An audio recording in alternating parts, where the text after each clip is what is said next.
আজকে যাচ্ছি কিন্তু একটা স্পেশাল জায়গায়। আমি আর আমার বান্ধবী দুজনে মিলে ফার্স্টে আমরা অটোতে উঠে যাই। এখানে গিয়ে হয়ে গেছিল আমাদের সাথে একটু দুর্ঘটনা, কারণ আমরা যেখানে নামবো ভেবেছিলাম সেখানে না নেমে আমরা একটু আগে নেমে পড়েছি, মানে বুঝতে পারি। দেন সেখান থেকে টোটো করে আবার সেই জায়গায় যেতে হয়েছিল।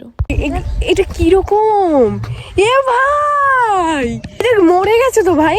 সূর্যমুখী ফুলগুলো দেখে আমাদের ফার্স্ট রিয়াকশন ডেস্টিনেশন ওই যে দেখা দেখতে পাচ্ছে।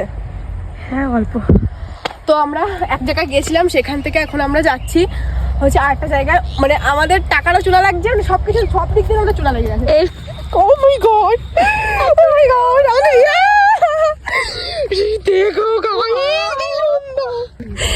মাই গড, দেখো এরকম জঙ্গল তোমরা দেখতে পাচ্ছ, এর মধ্যে দিয়ে আমরা হেঁটে স্ট্রাগল করে গেছিলাম সূর্যমুখীর খেতে। দেন কিছু ফটো ভিডিওস করে আমরা চলে যাই। আমাদের অবস্থা একদম হয়ে গেছিল খারাপ। তারপরে আমরা রাস্তায় আমাদের একটা চেনা জানা দিদিকে দেখে তার গাড়িতে করে চলে আসি বাড়ি। আজকে এই পর্যন্ত, টাটা।